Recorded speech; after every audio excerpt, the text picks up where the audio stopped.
In this week's channel message, the Mother of Creation is with us once again, and I am super glad she is because she's sharing with us more information about really helping us to better understand our creative apparatus. This week, she goes into the idea of commitment and understanding what a powerful activator that is to help us open up our energy channels so that we can bring more of ourselves through, that we can focus more of our energy towards what it is that we want to create, so that we can have more and easier manifestation of the things that we want to build in our lives. She also goes into really some very cool deep dives around understanding how we can stop having the missteps in our life. How can we prevent going down those red herrings, those pathways that are not meant to be our path? And then she goes into helping us understand about the structures or the building blocks that we are building in our lives. So she covers quite a bit of ground in this message. I think you guys are going to love it. For the structure for today, I'm going to go ahead and share the original channeling, and then I'm going to go ahead and break down the message afterwards, and we'll talk about it in more depth.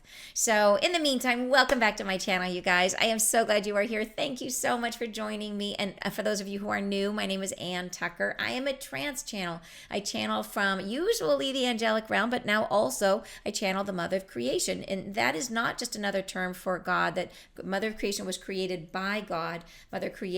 She is essentially the embodiment of the divine feminine, and she has been sharing amazing information with us recently about really helping us to better understand our own creative energy, especially as we are turning around in this process of shifting to the higher state of consciousness.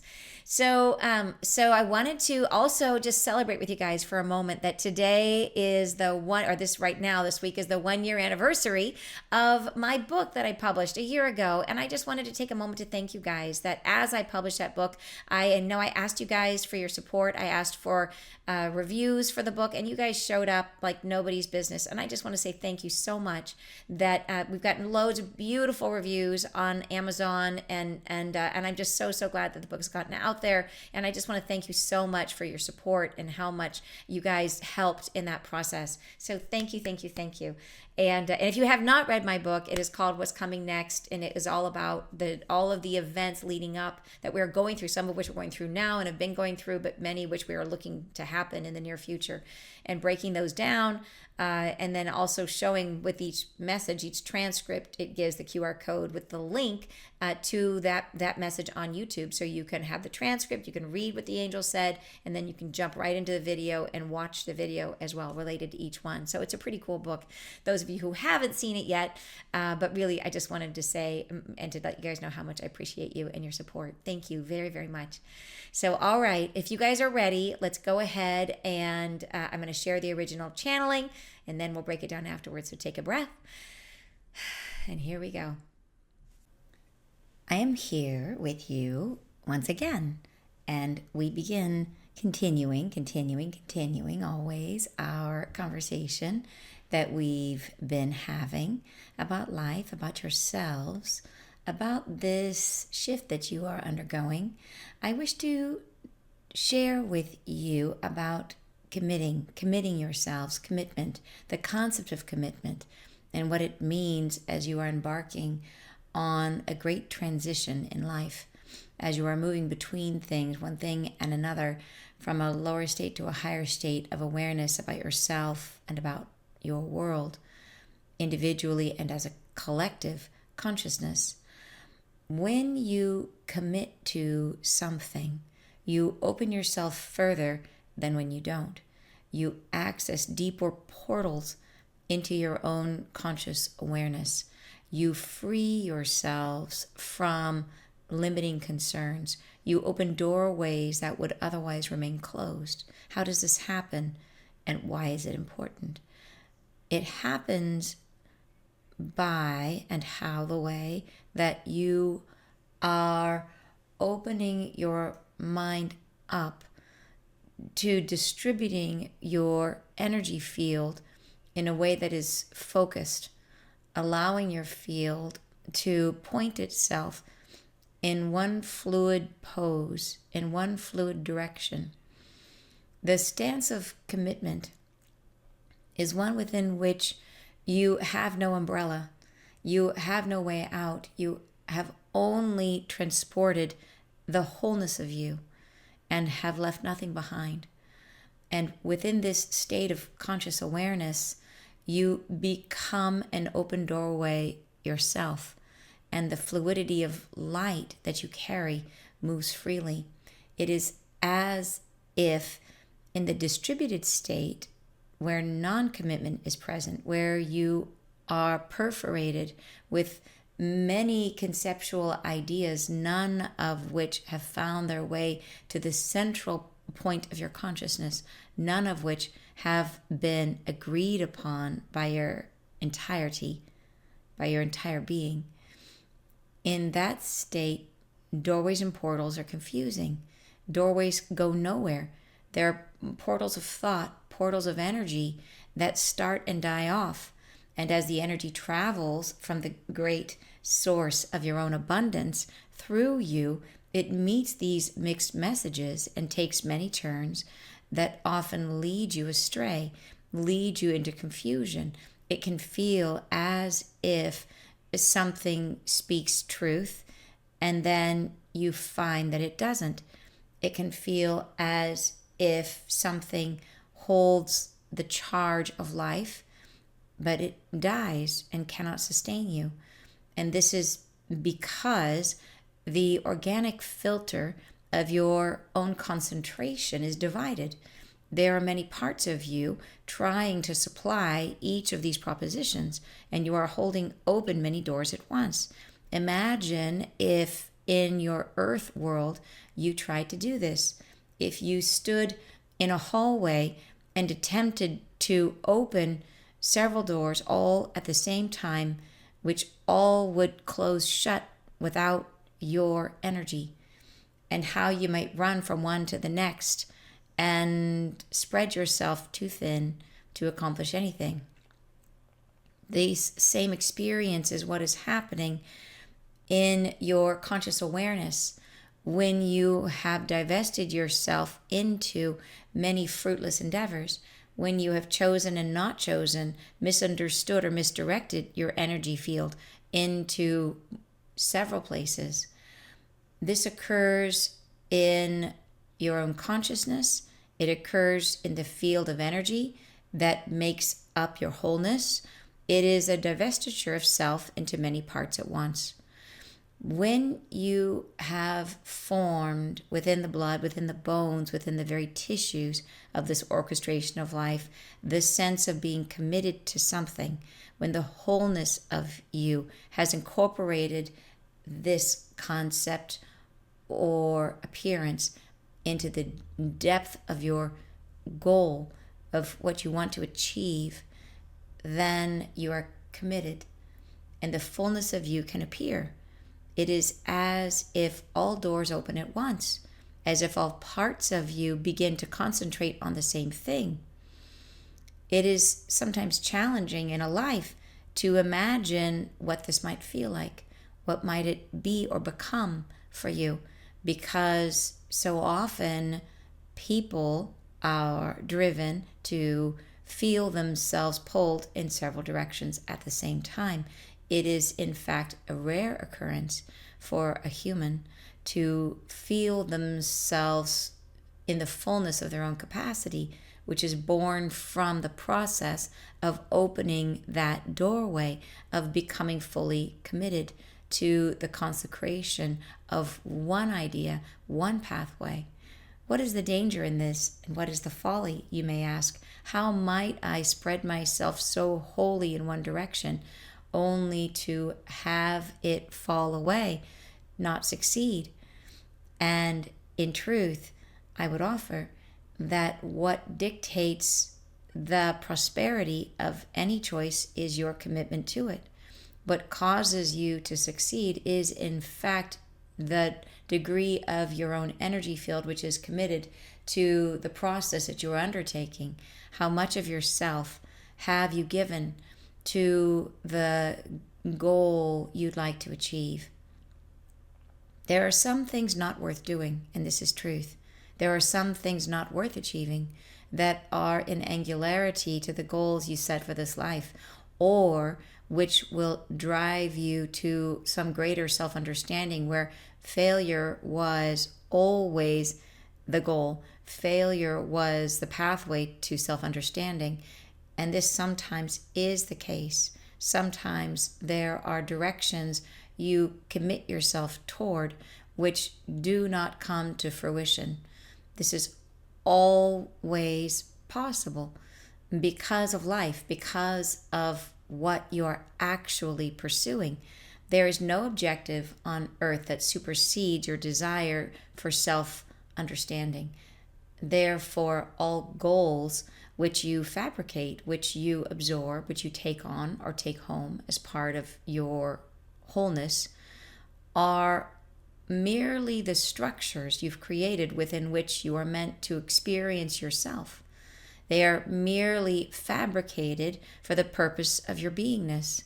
Some are well worth exploring and will build upon themselves and drive you into deeper and deeper experiences of self. Others are short-lived and will only take you so far despite the degree of commitment you've offered.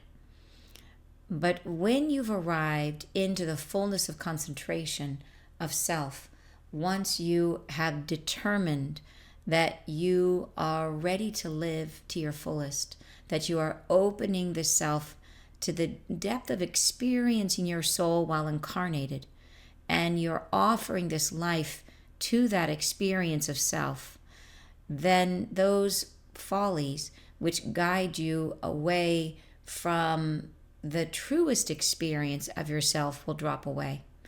You may still be led to something that is not forever. It may still guide you toward an understanding and a familiarity with yourself that is meant to happen, and then the structure will be discarded. And this is something that can be embraced in the moment, as we have talked about loss and the understanding of what loss is, that it is not merely the experience of failure as is so often experienced in the human condition. It is in fact the process of outgrowing that which fueled you, that which fed you, that which was created for you to experience yourself. That if you have experienced what you were there for, then you have finished with that structure. I wish to speak about the concept of structures within the creation of a lifetime, that the understanding of your world is a process of layering structures upon structures, buildings upon streets, within a grid of a city, within a consciousness of a nation, within a globe of the world. These are all structures. They are all containers within containers within containers. Who creates these? What are they made with and of? And you are the creators. You are that which formulates structure. You are that which gives structure to things. Structure is not biological, as you might be thinking. Structure is energetic. It is what you are making things with, and it is in fact my own energy field. It is the field which I am made of, which is made of me, and it moves through everything. It is the processing of reality into structured form. These structures that are available to build with are sacred and geometric. Thus, you do call them sacred geometry, but you do not need to understand them in a mathematical sense. You need only feel your way into the knowledge. You can have equal understanding and to a depth not previously acknowledged through processing the structuring of your life through your emotional capacity, through feeling, through the feeling state. This is how these energy fields are accessed, how they are incorporated, how they are brought together. It is through the processing of what you are feeling that you integrate reality and draw pieces of reality, fractured pieces of reality into new form again. You create realities, you create families, bondings, friendships. You even create physical objects with this physical processing. The emotional valence of things carries a frequency or a resonance which attunes to you, which you are vibrating at. And you carry this through into physical form when you are creating. You create something from what you are. I am amusing myself thinking about all of the things you will ask about. You will be wondering, is it creative? Are you using these forms in the construction of mundane things? For example, in the construction of a bathroom, a kitchen, in the construction of robotics and computers. All of these familiar forms are rigid, yes, but contain energy.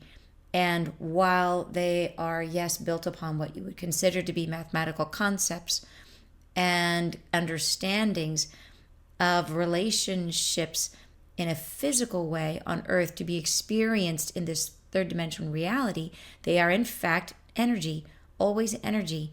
And that two of the same machines placed side by side will contain a structure and an embodiment of energy that is then influenced by all that energy form experiences throughout its useful life. Thus, it is the marrying of both. It is the marrying of all of these things that you are capable of manipulating the physical substance of this earth. But how are you doing it? Are you using merely your hands and your tools? Or are you in fact constructing with energy? Are you in fact isolating specific building blocks by the frequency of your own energy field and placing them not haphazard, but in the rhyme and the reason that emanates from inside of your soul? And this is the truth, that you are the creative being that instigates an idea. And will that idea succeed or will it not? This depends on the degree of commitment. Yes, commitment that unfolds from inside of you. That which you create unfolds because you made it, because it flows through you, from you. And when you are an open portal, an open doorway, that which you make, whether it be emotional, whether it be relational, whether it be a physical object, contains an imprint of you. How much of you will you give it? How open is the portal, the doorway to that highest plane of existence that fills you? How much life are you willing to dedicate? How much of yourself is open to understanding that which you are made of? I bless you. I say thank you. Goodbye. So this one is like, I feel like, this is teaching. She's teaching us here in some really cool ways. And I think breaking apart some old ideas that we have about things. And I think giving us really important clarity about some of these, I think, concepts that, like, this is relearning. We are relearning how to work with our energy in some really cool new ways. And a lot of it plays into the biggest challenges we have, right? We have all these challenges about, doubting ourselves, huge challenge. Fear, huge challenge, right? These are the things that where we are pulling ourselves away from where we want to be going. So let's go ahead and break down the message and just talk through the pieces. And like I said, I'm going to go fairly quickly through the areas that I thought were pretty clear, but I'm going to spend more time in the areas where I feel like we could flesh it out and maybe bring it home a little more and help us to deepen our understanding. So she says this first paragraph, they always tell us, her and the angels are always telling us where they're going with the message. So she says, I'm here with you once again. And we begin continuing always our conversation that we've been having about life, about yourselves, about the shift that you're undergoing. Then she says, I wish to share with you about committing yourselves, commitment, the concept of commitment, and what it means as you are embarking on a great transition in life. So I think that means like, yes, we are undergoing the huge transition of humanity from one state of consciousness to another, but also many of us going through great transitions in life. So I think this is like when you're in commitment, commit to something, when you're going through a great transition, we're talking about how do we create new forms? How do we create something new in our lives?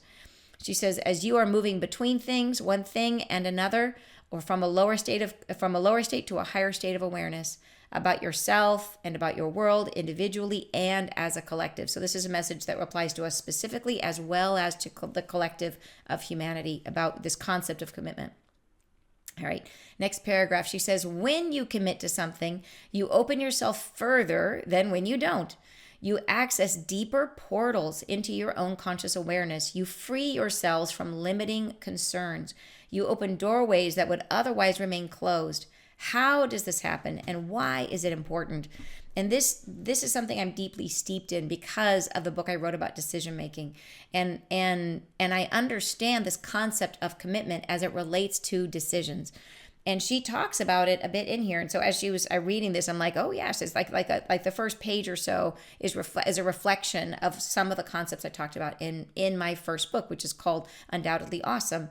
And it's really about that idea that when, well, and I'll just mention it briefly, is that the process of creation can be broken apart into 7 steps. And this is the process of creating something from nothing. And in that process, the 7-step process, each of us, you could break each of those down into a different method of creation. Each of us are best at one of those. It's what I call your soul type. And that process of creation, so you understand the whole 7 work together. Each of us can insert ourselves when we're working with a team or a group. If we insert ourselves in the piece that we're best at, that's when we're just like hitting everything. Everything's aligned. Everything's working amazingly well. The challenge is when we try to do all 7 by ourselves, there's going to be the one we're best at, the 2 or 3 that we're also good at, and then there's always at least 1 or 2 that we stink at. And even worse, we don't even see it, which is so interesting. So we really need each other, or we need to at least understand this process, how to go through this process of creation. But in that process, in our each individual soul type, there is what makes it special is that we have a thing that takes us out of the norm. Like, what would it be if you were to draw a picture, a perfect curve of like a perfect studious decision like a computer would make? This would be like the norm line, right? And depending on where you are in the process of creation, which of those 7 stages is yours, you get to that norm line, that stage, and you do something out of the ordinary. You do something that other people don't do.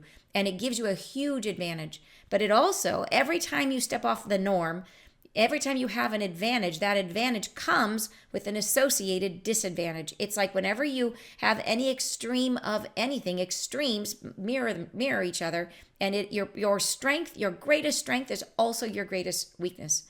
So think about, like, if you are the most compassionate person in the world, it's going to be an incredible strength. But it will also make you potentially vulnerable to not maintaining your boundaries, right? Like, you could be incredibly passionate, but you're compassionate to everyone but yourself, right? So it's a strength and a weakness. And it's like that always with all things, including your decision process.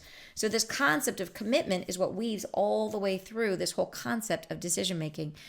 So it's so exciting for me to see her talking about it here, because I'm like, this is like this. I just think it's an amazing concept, and it is really, and just to kind of share, like, I know I'm going off path, but I think it's so cool that I think this concept of commitment is the key to falling in love. Like, and that's with anything. Like, if you find yourself falling out of love with anything, whether it be a relationship, if it's a home that you have, if it's a job that you have, this idea of commitment is how you fall back in love. Because or fall in love for the first place, that when you invest yourself in something, you're taking a piece of you and you're putting it in that, whatever it is. It could be, like I said, relationship, whatever. You're putting a piece of yourself in it. You're committing yourself. You're investing your energy, your time, your thoughts. It becomes part of you. And then that commitment, it shifts your energy and it helps you to fall back in love with things. And I have a whole chapter on that in my book, so I won't go into it now. But the idea is this concept of commitment. And here she's talking about it as opening up accessing deeper portals to ourselves, unlocking more of our energy that we're able to flow. Like, if we look at, she calls it later, like our source of abundance, it's unlocking whatever it is. When we commit to something, it takes that connection and opens up all the pathways, so as much of that energy can come through as possible. So I'm taking these ideas that she's talking about commitment and knowing, okay, we open up, when we commit, we open up all of our universal abundance, our higher self, all of that comes through more easily. And we direct that towards whatever it is we're trying to create, which makes it succeed better. But guess what it also does, right? I know because of the research I did and the work I did before that it helps you to fall in love. So it connects you to love, right? It helps to open your heart to more love. So of course it does, because we're opening up to higher energies. So I just love how it kind of takes you full circle, that everything brings us back. When we are aligned, it always brings us back to love. So anyways, okay, I digress. Let's go back to her. So she says, here she is. And then I like that she says that when you commit like this, it opens deeper portals, and then you free yourselves from limiting concerns. So this is that idea that I was talking about in my book about doubt, right? That commitment, when you fully commit yourself, it really does help to eliminate doubt. What causes doubt is, and this is, again, I could talk about this for hours, you guys, because it's such an important concept, and I'll share this piece. Is that one of the things that causes doubt is, think about this, if you are choosing between one thing, and like you're trying to pick something out, you're trying to buy a new car and you have all these different choices that you choose with your emotions. We think we choose with our head, but everything starts with the heart, and then the head kind of fills in and rationalizes and tells us why our heart might be right? The head fills in what the heart decides. And so the way the heart is activated is it responds to something, energy, of course, because she says it's all energy. So it responds to something energetically. But when that happens, it's a lot like hearing a joke for the first time. You hear the joke and it's really funny the first time. And so you have this thing, you see the first card and you're like, wow, I have this enormous emotional response, like a joke. It was really funny. Wow, I love the car. But if you do not commit to the car, and if you keep shopping and shopping and shopping and shopping and shopping, every time you look at another option, you're taking the one you loved and you're comparing it to the next one and the next one. And this is true about your whole life. Like if you don't love your house or your home, wherever you're living, because everywhere you go, you compare it to wherever you are, whatever you loved about it in the beginning, that emotional response you had to like, this place will work for me. That's like you start hearing that joke. Every time you're comparing it, you're replaying that joke. You've heard it for the 20th time and you're like, it is just not funny anymore. Like, I'm tired of that joke. But the new thing you're looking at, even if it's not as good, it's a new joke. So it's like, that's a little funnier, and it gets more and more. The more you do this, the more and more confused you get, and the more off track you get, and the harder it is to fall in love with whatever it is that you're trying to fall in love with. So, and people, place, or thing, whatever it is, right? So this commitment concept is so important because it activates love, right? This is a gateway, and the gateway, she's saying, is it opens up our connection to source, into our source energy, to our infinite abundance. Of course it does. So I'm just loving it.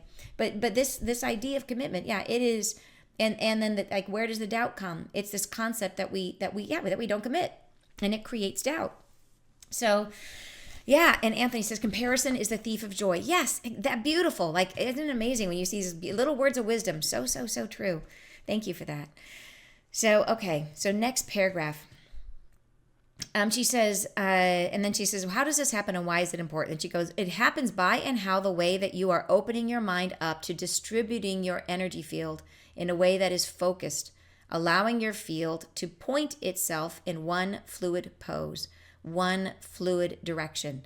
So this is that idea that we focus our energy. And by the way, if you were wondering about that book, this is the book I was talking about. It's called Undoubtedly Awesome, and it's on Amazon. This is the one that's about decision making and soul types. So if you want to find that, it's available. Just search my name on Amazon; it'll come up. So okay. So next paragraph, she says. Here it is. The stance of commitment is one within which you have no umbrella. I like this part. You have no way out. You have only transported the wholeness of you and have left nothing behind. And within this state of conscious awareness, you become an open doorway yourself and the fluidity of light that you carry moves freely. So you have no umbrella. In other words, you have nothing in your back pocket. You have no second plan. You are committed, right? You're not like, I'm committed unless something better comes along, right? I'm committed, but I'm going to keep shopping. I'm going to keep looking. Like, that's not committed. Committed is, I'm done. I found the thing, whatever it is. I'm in. I'm all in, and I stop shopping.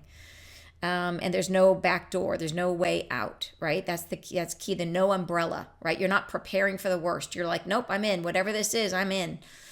All right, next paragraph. It is as if in the distributed state where non-commitment is present, where you are perforated with many conceptual ideas, none of which have found their way to the central point of your consciousness, none of which have been agreed upon by your entirety, by your entire being. In that state, doorways and portals are confusing. Doorways go nowhere. There are portals of thought, portals of energy that start and die off. So this probably explains something. It explains stuff in my life. Does it explain stuff in your life? Do you feel like you have started things, invested in things, tried things, and then they just went nowhere, right? And why is that, right? Is it because, like, how much of us did we commit to that thing? Next paragraph. And then she says, and as the energy travels from the great source of your own abundance through you, it meets these mixed messages, and it takes many turns and often leads you astray, leads you into confusion. It can feel as if something speaks truth, and then you find that it doesn't. It can feel as if something holds the charge of life, but it dies and cannot sustain you. And I love that phrase, that holds the charge of life. So in other words, you might be super excited about something. You might be like, oh my gosh, this is it. This is the answer. This is what I'm going to do. And then you start doing it, and then you start second guessing yourself and doubting yourself. And that charge of life, you're just like, oh my gosh. And you start comparing it to 50 other things. And that first initial emotional, like, this is the thing. It starts to get like, oh, maybe it's not the thing. And that one, I seem to, maybe that's better. And what if I fail and I'm scared and blah, blah, blah, right? And then it doesn't work. It doesn't go because we're not putting our energy into it. Because we've diluted our energy, right? We're starting to spread our energy to these other options or whatever it is. Then she says, and this is because the organic filter of your own concentration is divided. There are many parts of you trying to supply each of these propositions that you are holding, and you are holding many doors at once. Imagine, she says, if in your earth world you try to do this. If you stood in a hallway and attempted to open several doors all at the same time, which would all close shut without your energy. And how might you run from one to the next and spread yourself too thin to accomplish anything? So I love that as a very clear metaphor of what she's talking about. Yeah. Next paragraph. This same experience is what is happening in your conscious awareness when you have divested your energy into many fruitless endeavors, when you have chosen and not chosen. And I love that when you have chosen and not chosen, because this is so common, where we think we've picked something, but we are not committed to that something. So we haven't actually committed our energy to it. So it's a thing where we might, like I said, like buying a car or shopping for a pair of pants. And then you realize that you're still shopping for pants, and you have those pants back home, and you left the receipt on or the tags on them. You chose, but you didn't really choose because you haven't committed to them. You're still shopping. You haven't taken the tags off. You're still shopping. You're not actually choosing. You haven't actually chosen. And then she says, when you have chosen and not chosen, misunderstood or misdirected your energy field into several places. This occurs in your own consciousness. It occurs in the field of energy that makes up your wholeness. It is a divestiture of self into many parts at once. All right, and then next paragraph. When you have formed within the blood, within the bones, within the very tissues of this orchestration of life in the body, the sense of self, then sense of being committed to something, when the wholeness of you has incorporated this concept or appearance of commitment into the depth of your goal, of what you want to achieve, then you are committed. So it's really like you have to be like 100% on board, nothing holding back. And then she says, and the fullness of you can appear. It is as if all doors open at once, as if all parts of you begin to concentrate on the same thing. So this is the goal, right? When the whole of you is committed, that is commitment, not just when a piece of you is committed. And then she says, it is sometimes challenging in a life to imagine what this might feel like. What might it be to, or be or become for you? Because so often people are driven to feel themselves pulled in several directions at the same time. It is, in fact, a rare occurrence for a human to feel themselves in the fullness of their own capacity, which is born from the process of opening that doorway of becoming fully committed to the consecration of one idea or one pathway. So what jumps out to me in this paragraph is this line here, that it's rare for a human to feel themselves in the fullness of their own capacity. So, like, in other words, we as creators, as divine creators, have an enormous amount of potential that we could create so much better, so much more in alignment with what we want, right? That we have this huge capacity. And she says it's rare for human to have experienced the fullness of their creative potential. And why is that? Because we've got these issues. We're struggling with our doubt, with our fear, right? That pull us out of, that have us, we're trying to open several doors and we're not flowing all our energy to the same thing. We're not committed. We're not truly committed. So then she goes on to say, what is the danger in this? What is the folly, you might ask? How might I spread myself so wholly in one direction only to have it fall away, not succeed? And in truth, she says, I would have. She's like, what do we do? Like, we're like, okay, great. What if I put all my eggs in one basket and it fails? Then what? Like, that doesn't seem safe. And she says, in truth, I would offer that what dictates the prosperity of any choice is your commitment to it. So this is the thing about all things of spirit, which it's one of those things you're like, geez, I wish it wasn't this way, but it can't be any other way.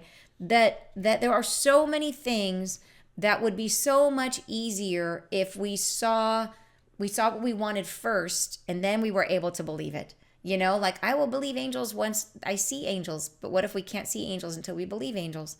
You know, what if you want to experience this thing you're trying to create, but you can't experience it until you commit yourself to creating it. That there's this need. It's like it's a lot about what she's been teaching us recently about the void, about how we need to be willing to jump into the unknown. And so many times we're like, well, I'll leave my job as soon as I have the next job, right? I will go as soon as the new option, it shows itself to me. What if the new option can't show itself to you until you are out of that old energy? That we have to free ourselves up from what was. We have to take the leap. We have to, and why is that? It's not some like cruel karma from, like, they're not like trying to like, hey, this will make it harder. Let's make him do it this way. It's not that. It is that we're creators. Is that, where is it coming from? It's coming from inside of us. So this isn't some like strange, like, you know, like I said, like some punishment. It is the fact that the only thing that's going to make it happen is your energy field. And the only way for it to come is for you to dedicate your energy field to that thing, which means you have to withdraw your energy from one thing and put it into the next. And that's the only way it will ever be created. So it's and I know it's not easy. It's very much, and this is part of what she's trying to teach us, this whole concept about working with our energy differently, understanding the necessity to let go in order to create, the necessity to enter into the void, which is the space, and she's talked all about it the last couple messages.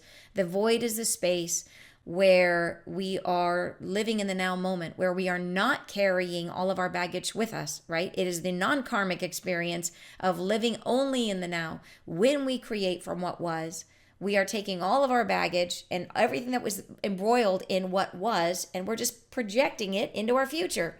If we allow ourselves to completely let go and then step into the space of really not knowing what's next and just being, not being in fear, not trying to create, not trying to control, because that just brings baggage. We got to be in the space of trusting what's inside of you and really believing that you are the creator.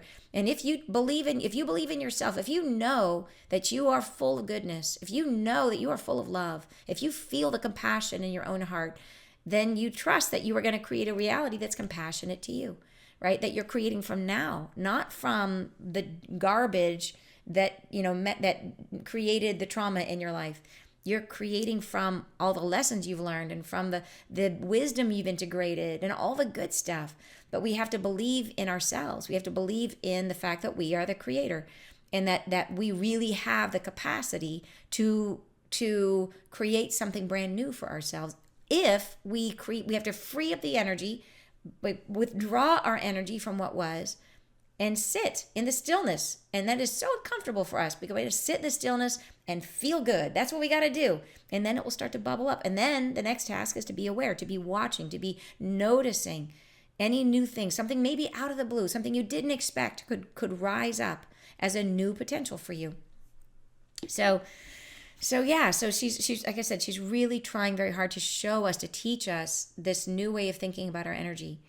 So she says, what dictates the prosperity of any choice is your commitment to it. What causes you to succeed is, in fact, the degree of your own energy field, which is committed to the process that you are undertaking. How much of yourself have you given to the goal you'd like to achieve? So as much as we as humans would love, like a contract, we'd love someone to say, hey, if you do this thing, like in school. Do you remember, like in school, how you would get a syllabus and it would be super clear? If you read these chapters and if you do this study guide, you will pass the class. You will get an A, as a matter of fact. And here's what an A means. An A means if you score this much, and a B is if you score this much, right? And it was clear. And you know what? Like, life doesn't do that. We no longer get a syllabus. And like, I know we want a syllabus, you guys, but we don't get one anymore. Because why? Because we are the creators. Like, we are making it, and it's coming from us. So yeah, so I cannot stress, I think, the importance for us to try to sit with this and try to start working with this energy in this new way.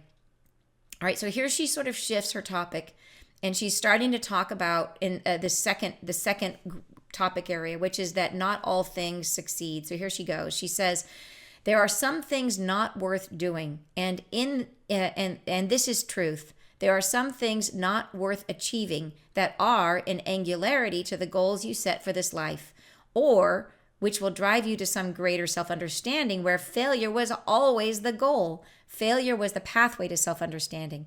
So angularity, by angularity, she means that at an angle to your goals. So it's not worth achieving that are in angularity to the goals you set for this life. So in other words, they're like, and it also means sharp corners. So things that are sharp corners that are going to hurt you, right? That you could bang into these things, right? They could leave a bruise. That these are some things you might decide, hey, I feel like I should do that. Or like when I remember when I was in college and I had no idea what I wanted to study. And my dad was like, you should do international affairs. And because he thought that was cool. And it so was not a fit for me. And I took a class, like I was a freshman, I had terrible study skills. And it was a really hard class. It was like a advanced, like junior, senior level class. And I remember the person at registration was like, you sure you want to take this class? Oh, yeah, I want to take this class. This is great. Let me take it. And I'm like, then I'm beating my head. I'm trying to read this horrible book that was like translated loosely from German. And I sucked. You know what I mean? I was terrible at it. I did not have the skills. And I just wasn't ready. You know, I wasn't ready. And it was not a content area that I was meant for. And so that was one of those angular goals, right? Me taking on a goal that was not my own, didn't come from my heart. It was like, I'll do that because my dad thinks it's cool. That's why I'm going to do it. Not a good fit. And so these are the places, right? These are the places that we run into the sharp corners. And I was sad. I was really sad. And I tried and I couldn't do well. And that was a first for me academically, where I worked at something and I still sucked at it. That was really like, oh, that was a sad day. And it was, and then she says, or which will drive you to some greater self-understanding where failure was always the goal, right? Big one right there. Failure was the pathway to self-understanding. So some of the things, so there are times that we will be guided into a situation in life and with the unknowing that we're going to come out of it and it's not going to turn out how we wanted. And we can feel, there could be the potential that you could feel really betrayed in those moments.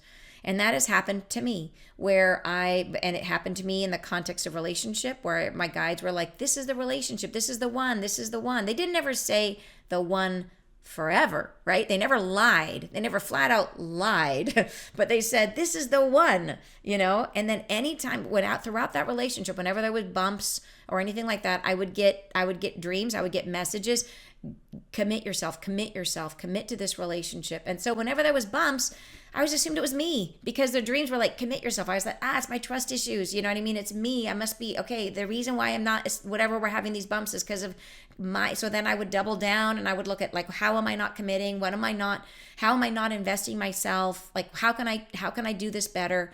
And it's really the better was for me always, because it was trust for me was my issue, was how can I trust? What little sneaky areas am I not trusting? Until the moment that I fully got to that space where I was fully committed. And then once I was fully in at that moment, then it was like within just a very few weeks, my dream shifted. And it was very clear that the relationship at that point was not meant to last. And my dream showed me very clearly that I was meant to leave the relationship, that if I stayed in it, I would no longer grow. So it was a container, right? It was, and she talks about this, these structures, these containers. It was a container, and there was a reason we were together. It was great. It was wonderful. There was a purpose. We served each other's lives in beautiful ways, but it was not meant to be my forever container. And there could have been a part of me that felt really betrayed by my guides, that they, why did they make me go through this? And why did I have to have this experience where I thought it was going to be the thing and it wasn't the thing? But it's really clear to me, like the beauty of it at this point in my life. I think when I was younger, I might have had a harder time with that, like if I was reflecting on like my first marriage and the ending, that the first divorce is always the hardest because you have to let go of the concept of the nuclear family and all that stuff, but there's layers to that one. But I understand now with clarity that it was a container that was built for it to be of service to me and to him in a very particular way. And at a certain point, we both outgrew that container. And staying in it meant, there's no other purpose. There's nothing you guys are trying to work toward. And so no more growth here. So it is very possible for you to be led to feel super guided. Like, oh my gosh, I felt like I really, all the signs and I was following a trail of pennies on the ground and they led me right to this, whatever it is. And then it explodes. You're like, how did that happen? Well, there's something in it, right? It's a container. It's a structure, as she calls it, for growth. And so, but I will also tell you that throughout that process, my guides they were very compassionate. They guided me through it. They did tell me before the relationship ended, they said, you're going to be experiencing a loss. But I didn't understand what it was. My son had been talking about moving away, so I thought he was talking about moving to another country, which he didn't. Yay! But I thought that they were talking about that, and it turned out it wasn't. But so in retrospect, I could see, they were telling me that's what it was, which helps because it maintains that. It just came through in a channeling, and it maintains that trust, that connection, that, yep, they're always there for me. They're always there, and they're always there for you too. So, but why is that? It's most of those situations are things if it's one that you was, depending on the degree of commitment, how deep you were into whatever it was, there's almost always a reason the container existed. And then here she gets into this later about when that ends, what does it mean? So she says, failure. So failure was the pathway to self-understanding. So that's what it was for me. It was the failure of that relationship was the pathway to deeper self-understanding. And then she goes on to say, and this sometimes is the case. Sometimes there are directions you commit yourself toward which do not come to fruition. This is always possible because of life, because of what you are actually pursuing. There is no objective on earth that supersedes your desire for self-understanding. And I think I highlighted this sentence. I think it's super important that whatever goal we are setting, we have to remember always, life always seems like it's the biggest thing, but life is just the structure within which we are learning about ourselves. And the learning about ourselves is the thing we are doing. And all the goals, no matter how big of a goal you set or how dedicated you are to that goal, it is at the end of the day just a structure within which you are trying to learn about yourself. And so it could be, and I'll tell you what, you could have chosen 5 other things and they would serve the same purpose. So people a lot of times like, what is my purpose? Should I be, a bricklayer? Should I be an astronaut? Those are all structures. They're just structures. And so you might have a thing where like you're meant to work with your hands or you're meant to work with children, but you could do that in 15 different ways. And those are 15 different structures. And all of them, the thing that matters is not the structure. The thing that matters is that you are if it provides you an avenue within which you can learn about yourself, the self-understanding, that's all that matters. The rest of it is disposable, which is crazy to think about because we get so attached to our goals. Then she says, therefore, all goals which you fabricate, which you absorb, which you take on, which you take home as part of your wholeness, are merely the structures you've created within which you are meant to experience yourself. They are merely fabricated for the purpose of your beingness. So there she says it. Next paragraph. Some are well worth exploring and will build upon themselves and drive you into deeper and deeper experiences of self. Others are short lived and will only take you so far despite the degree of commitment you offered. So I love this paragraph because it really made me think. She says, some goals are worth exploring and will build upon themselves. So this explains, like, why is it that some people have a career path or a job that lasts their entire life, and other people are like bopping from one to the next to the next, or like me, I've moved and moved and moved from one house to the next to the next. Like every 2 years I've moved, except I get to stay in this one longer. Yay! So because I'm tired of moving. But so far I've made it. Like I've been here 3 years. I kind of passed the 2-year mark. I'm like, oh, I hope I get to stay longer. And it's not just life that works out that way. It's not like I have like somebody telling it. Anyways, it's always just been life that made me move. But some people will stay in their same house their whole life. So why is that? Why is it that you have an area of your life where you have all this change and other people don't? And so she's saying here, right, that some structures build upon themselves, that it's a structure that, and this is where you get to the part she said in the beginning. It's a building on a city street, inside a city, inside a country, like it's Russian dolls stacking. So, but even more so, imagine that there's a core of whatever that thing is, and we're trying to imagine everything is energy. So here's the core of the thing that you're thinking about. Say it's a career. And you've got this core that you're working with, but then there are new people that come into your office that you're working with, and there's a new client that you're working with, and there's you got a promotion. Here's another layer. You got a promotion. You're working in a totally new area, and then oh my gosh, there's a downturn, and you're having to do things in a brand new way that are more cost efficient. So here's a new structure that's put into the same structure. So the structure molds and changes, and it builds. And some structures have the capacity to kind of renew themselves and renew themselves and renew themselves in a way that they stay relevant to your life, and the way that you can continue to grow in that envelope in the way that you need to. So that's some of them, right? They build, the structure builds. So everything looks like, when you look through those little kid kaleidoscopes and you kind of do this with the kaleidoscope and you see these shapes that kind of fall apart and then become the next thing and fall apart and become the next thing. It's like that. Like whatever structure you have is like that. Pieces that fall off, new pieces are added on, and the structure is really different from how it started.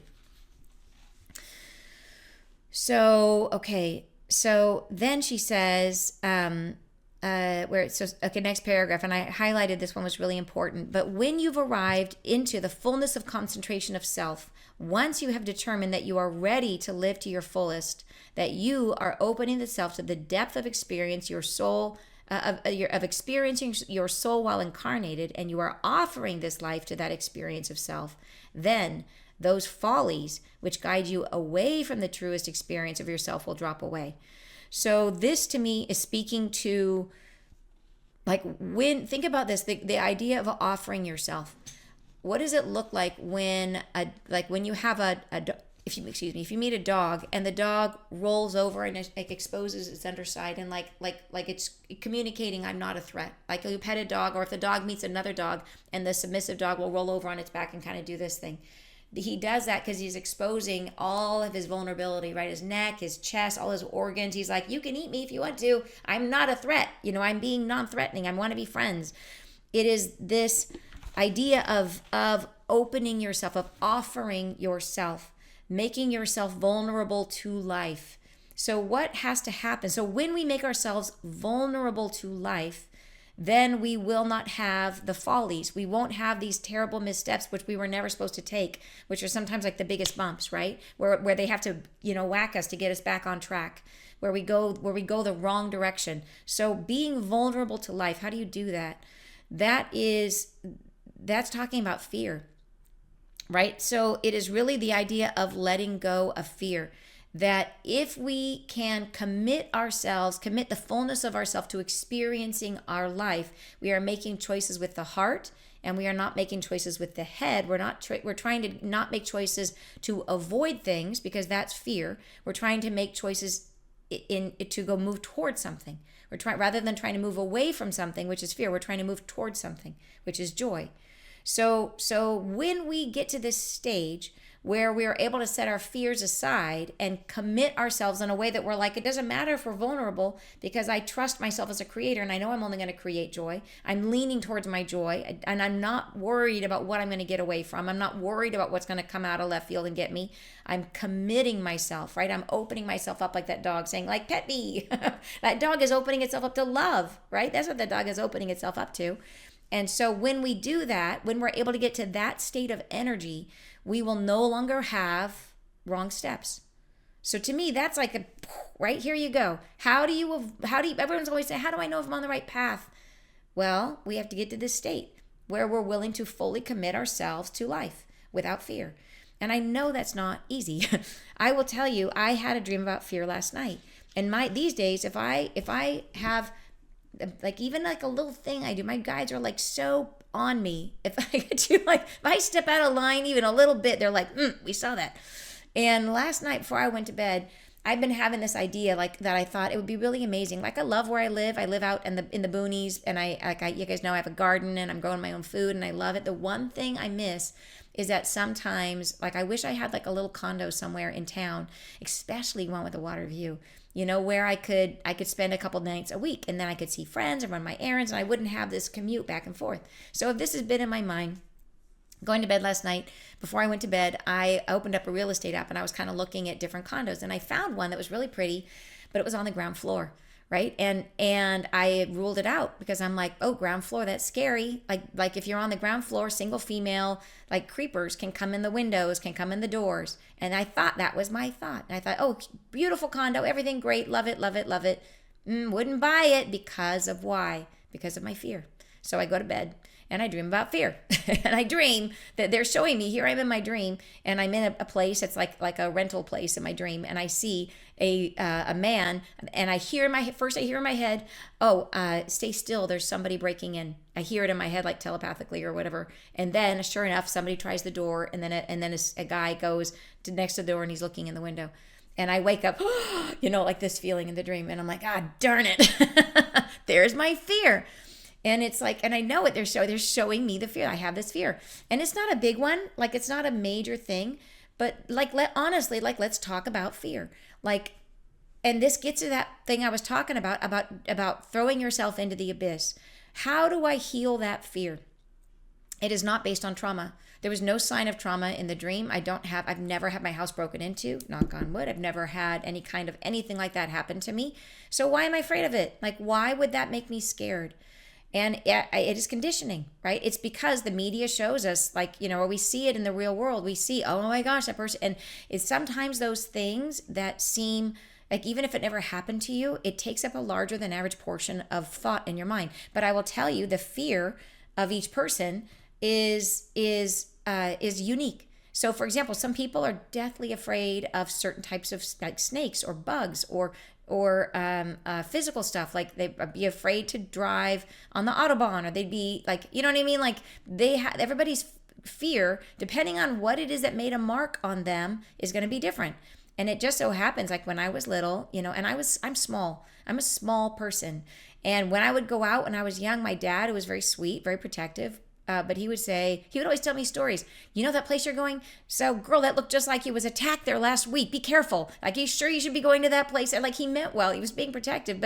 And I would be like, no, I'm fine. But it's always there, this subconscious, this little, and it wasn't his fault. It was like, but that was one of the things that, like, this idea that the world is not safe for a single female, particularly a small female, So how do I cope with that? What do I do? Because there's and this is not applicable. This concept is not applicable to things where you have genuine trauma, because then you heal the trauma. Like if it's something that it really happened where my house was broken into before and I had to work through that, that's where I go and I heal that original trauma. I deal with my feelings from that moment. But what if you have no trauma? What if it's conditioning like mine? What do you do then? And then you run into the weird little cycle of like, well, if the world was nice, then I wouldn't fear it, right? If it, like, I'm fearing it because it's real. I'm fearing it because there really are scary people and people who break in and blah, blah, blah, blah, blah. So how do I get myself to say, I am not afraid of this? Like, how do I break that weird little cycle? Awareness is really key. The thing I turn back to is the recognition that it's never happened. It's never happened in my life, right? If I look at that and say, okay, I'm a well-grown adult of an indeterminate age, and it has never happened. It's never even happened to anybody that I'm close to. So where did this fear come from? And where is my conviction that, ooh, those people might be out there? Why would I be afraid of it? So if I look and say your past is the best indicator of your future, right? If you never created it before, why would you create it out of nowhere? And then it gets back to trust your energy. Trust. If it's never happened to you, why would it happen now? Like I have my dad's wife is deathly afraid of snakes, but she's never been bitten by a snake. Ever. It's never happened. She's seen snakes, never been bitten by one. So like, maybe we look at that and say and come into the rational, bring in the rational mind and come into the space of like, oh, okay, I can trust my own energy field. I'm choosing not to create that, because you're right that if we have a lot of fear around it, we could create it. And that is like that weird mind bender where it's like, but I am afraid of it and I will create it. It's like, well, you haven't created it yet. So sit on that. You have not created it yet. And then sit with that and see what you can do to help to, and that's what I'm working with. If I come up with another technique, I'll share it with you. But currently that is how I'm trying to unwind that fear. It's never happened. And I'm not going to create that. I'm going to stay in the space of I'm surrounded by love and safety. I'm surrounded, and I don't need protection because I'm generating an environment of love around me. I'm generating a experience of loving where I live, loving my reality. So I'm choosing not to create that. But it is that thing we have to lean into the courage first. We have to lean into those positive feelings first in order to generate what it is we want to live. So all right. So, and I'm talking a lot today, you guys. This is a long message, and I just keep sharing. So, all right. So then we go on. Then she says, okay, where was I? You may still be led to something that, did I read that part? That is not me. Oh, okay, this bottom part. You may still be led to something that is not forever, and it may still guide you toward an understanding and familiarity with yourself that is meant to happen, and then the structure will be discarded. So it's like you could live something for a while. It serves you for that time period. When it's done, it's done. And then she says, and this is something that can be embraced in the moment, as we have talked about loss and the understanding of what loss is. This is referring back to a message we got like 4 months ago or 4 weeks ago from her. It's in the playlist on YouTube. She says that it is not merely the experience of failure as it is so often experienced in the human condition. So loss is not failure, right? She says it is, in fact, the process of outgrowing that which fueled you, that which fed you, that which was created for you to experience yourself. That if you have experienced what you are there for, then you have finished with that structure, right? So renaming what loss is. That loss does not mean you failed. Loss means that whatever you were going to get from that structure, that, and this is, and I understand this is different, like if you lose a loved one. So please, this is referring to things like, you know, if you built a business, if you had a home, if you had these kind of structures. People are different and pets are different. So I don't mean to apply this to that, but I mean to apply it to a thing where you feel like, oh, I thought I was going to achieve or do this thing and it didn't happen, or you started it and it failed or whatever. So yeah, but she says, but in that case, you have finished that structure. And sometimes it can apply to a relationship, even in the loss of someone, like in the death of someone, if it was that structure of that relationship was fulfilling a role for you, right? Or playing a role for you in your development or in their development. She goes on to say, I wish to speak about the concept of structure. So here we switch topics again. So here she's going into this whole idea about what is she talking about structures and what do they mean and what are they, how do they work? How do these structures of reality work? I wish to speak about the concept of structures within the creation of a lifetime, that the understanding of your world is a process of layering structures upon structures, building upon buildings, upon streets, within a grid of a city, within a consciousness of a nation, within a globe of the world. These are all structures. They are all containers within containers within containers. So she's talking about how our energy works to build our reality, that we build our reality layer by layer by layer. It's not like a puzzle where it's empty and you put in a missing piece and a missing piece, and it's more like a tiramisu. It's like layers, where you build a layer on the top and a layer on the bottom, and we stack in layers. So then sometimes the bottom drops away, but it doesn't matter because there's layers and more layers coming in. So the reality is always there, and it's constantly changing because it's layered and it's structures within structures. So a lot of times if a piece falls away, the whole thing doesn't usually fall away, and you'll take the pieces of what's left and make something new. And that's very fascinating. And she talks about that here. So containers within containers. And she says, who creates these? What are they made of? What were they made with and of? And she says, and you are the creators. You are that which formulates structure. You are that which gives structure to things. Structure is not biological, as you might be thinking. Structure is energetic. It is what you are making things with, and it is, in fact, my own energy field. It is the energy field of the Mother of Creation is what takes the energy of the Grand Central Sun and gives it form and structure. That is her. It is the field which I am made of, which is made of me, and it moves through everything. Next paragraph, she says, it is the processing of reality into the structured form. And if anybody is new and hasn't heard me talking about the Mother of Creation before, it's not another word for God. Like God created the Mother of Creation and the Grand Central Sun, which embody divine feminine and divine masculine energy. And they are created by God. So there's God, and then they're kind of, not that there's a hierarchy, but that's just to clarify in case anybody was like, what is she talking about? So here she says, so structure is energetic. It is what you're making things with, and it is in fact my own energy field. It is the field which I am made of, which is made of me, and it moves through everything. Next paragraph. It is the processing of reality into structured form. These structures that are available to build with are sacred and geometric. Thus, you do call them sacred geometry.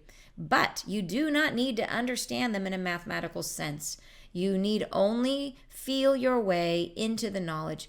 You can have equal understanding and to a depth not previously acknowledged through processing the structuring of your life through your emotional capacity, through feelings, through the feeling state. So in other words, we can try to break it down and try to really understand how we create and how we make stuff by looking at like understanding geometric forms and understanding, or we could just use the body, which is built to do it without thought. Like that we create all the time without knowing it, and we are doing it through our feeling state. So she's like, you can break it down if you want to, but you don't have to. You don't have to understand it here. You have to understand it here. This is the thing that matters. So this is like we process it, we try to understand it, we try to control it. And that's the point. And here, you flow it. You don't control it, you flow it. And so it's understanding the feeling state, understanding ourselves in terms of our feeling state, understanding what generates our feelings, understanding how to generate our feelings, that kind of stuff. All right, so then she says, this is how these energy fields are accessed, how they are incorporated, how they are brought together. It is through the processing of what you are feeling that you integrate reality and draw pieces of reality, fractured pieces of reality, into new form again. I thought this was a fascinating paragraph, because what she's saying here is, how do we create realities? How do we create anything in our world? It is rarely from whole cloth. Most of the time, we are taking broken pieces or pieces that have been broken off from other things, and we are then adding new things, adding them together with other things and making something new. So if you think about it, like whoever you end up working with, it's rare that's going to be their first job they've ever had. Often they were in some other job, they lost that job or left that job, and then they come and join you. They broke off from an old structure, and now they come to work with you, right? Same thing with a house. If you buy a house, oftentimes you're not the first owner. That it was a structure for someone else, and it created a whole life around that house. And who knows what happened in that house with all the life that was in it. And then the house broke off. And then you come along and you buy the house, and all of a sudden you've added it to your structure, and that's now your house, right? And so this is how it is that we are rarely, like, even if it's something brand new, that like a brand new house that was built, it is made from the energy of the people that are building, and it's got all kinds of stuff going on to it even before you move into it. So you broke it off from the experience of the people were having who built it. It was a whole growth journey for them. It broke off from their life because then you bought it, and now it's added to your life.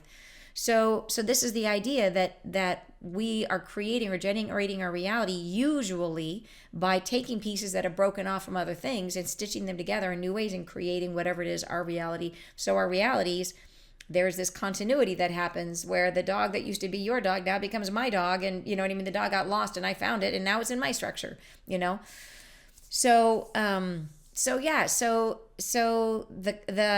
key here, I think it's really, really interesting, understanding this concept of pieces breaking off, and that we're not creating from whole cloth. When we get to the void, that is our opportunity to create from whole cloth. That is our opportunity to create something that's never existed before. And that is a different way of working with energy, part of what she's trying to teach us about. So here she's showing us how we are usually creating is by assembling old things that exist. And what are we using? What frequency are we creating with? With our karma, of course. Of course.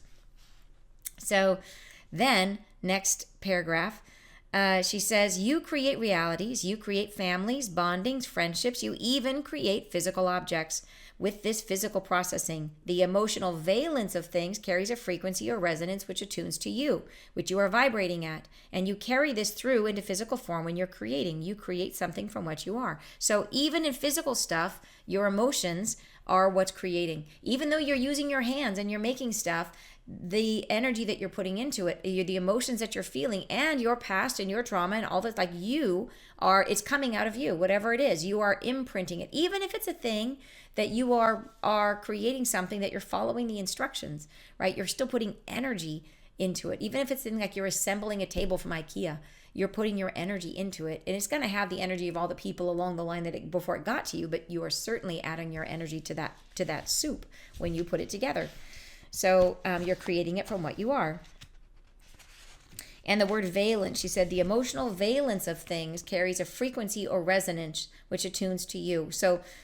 And valence means, it's a psychological concept that means like, what is the emotion a good one or a bad one, positive or negative quality? So when you are creating something, if you're assembling that IKEA table and you didn't like the table that much, or it's missing some parts, or it's an irritating experience, that's a negative valence. You're like, this is a stinky table, and you're putting that energy into the table as you build it. And that's what she's saying here. All right. Next paragraph. I am amusing myself, she says, about all the things you will ask about. You will be wondering, is it creative? Are you using these forms that she's talking about, these structures, in the creation of mundane things? For example, the construction of a bathroom, a kitchen, in the construction of robotics and computers. All of these familiar forms are rigid, yes, but contain energy. So like they're physical things we can touch and see, but they are still energetic. And she says, and while they are, yes, built upon what would be considered to be mathematical concepts and understandings of relationships in a physical way on Earth to be experienced in this 3D reality, they are in fact energy, always energy. And that two of the same machines, placed like robots, imagine two robots side by side, will contain a structure and an embodiment of energy that is then influenced by all that energy form experiences throughout its useful life. And this makes me think of like when you hear stories about like people, like they put two trees or two plants in a school, and the kids in the school said mean things to one plant and nice things to the other plant, and how it killed the one plant and the other plant thrived. Anything being energy, all energy can be influenced by your energy. So, and she's saying, yeah, it is physical, it is 3D, but it's not really, it's still just energy. Then she goes on to say, thus it is the marrying of both. It is the marrying of all these things that you are capable of manipulating the physical substance of this earth. But how are you doing it? Right? Are you using merely your hands and your tools, or are you in fact constructing with energy? Are you in fact isolating specific building blocks by the frequency of your own energy field and placing them not haphazard, but in the rhyme and reason that emanates from inside your soul? So she's really saying it doesn't matter if you're building with tools, that at the end of the day, you are still, the order that you're doing it in, the way that you assemble it, all of it is coming. And the fact that you're doing it in the first place, it was in alignment with your energy. So everything, at the end of the day, everything comes back to you are the creator in all ways. And it always stems from your emotions, from your soul, all of that, right? So then she goes on to say, and this is the truth. That you are the creative being that instigates an idea, and will that idea succeed or will it not? This depends on the degree of commitment Yes, commitment that unfolds from inside you. Next paragraph. That which you create unfolds because you made it, because it flows through you, from you. And when you are an open portal, an open doorway, that which you make, whether it be emotional, whether it be relational, whether it be a physical object, contains an imprint of you. And final paragraph. How much of you will you give it? How open is the portal, the doorway to that highest plane of existence that fills you? Right? How much of life are you willing to dedicate? How much of yourself is open to understanding that which you are made of? And this gets back to that idea she said in the beginning. How do we lead our lives in a way that gets us to where we want to go easier, faster, better, where we're really on our spiritual path, we're not wasting time, we're not following red herrings, we're not on the wrong path? And she's kind of laid it out here in very detailed explanation about the fact that how we're working with energy. And she's saying to understand that all of our goals are just structures, they're just containers, and that the only thing that matters is that we are at the end of the day, that we are trying to learn about ourselves, to let go of our attachment to all of our goals, to understand the goal is just the vehicle we've chosen at this particular point in time. And we could have chosen 15 others and it would have been just fine. And I know that's not always the case with relationships, by the way, that sometimes we have a soul contract or that kind of thing, but most of our goals, right? And then on top of that, so we have that piece of it, which is to understand that we is the second piece of it is that understanding that we need to be creating not from fear but from love. So understanding that most of the time when we are creating to get away from something rather than to move towards something. And when we are moving towards something, we're not moving in a protective stance. We are open, like that dog laying on its belly saying, I'm open to love. I'm open to good things happening to me, right? I'm expecting love. And you bring in more love. When you do that, when you open like that, think of the dog opening its chest, opening everything, like you are letting the fullness of you come through, and you're committing all of you to your life. So these are the two big takeaways, I think, for this message. Like how do we adjust? How do we shift? How do we change so that we are living more aligned with the journey we want to have? And I think these two concepts will really, really help us. So, all right, you guys, big message today. Lots in there to think about, to take home, and to apply to our lives, which I think is so cool. Thank you so much. Thank you so much for being here, for sharing the messages together. I really appreciate it. Sending you so much love. Happy Halloween. And I'll see you guys next Friday live. Bye, you guys.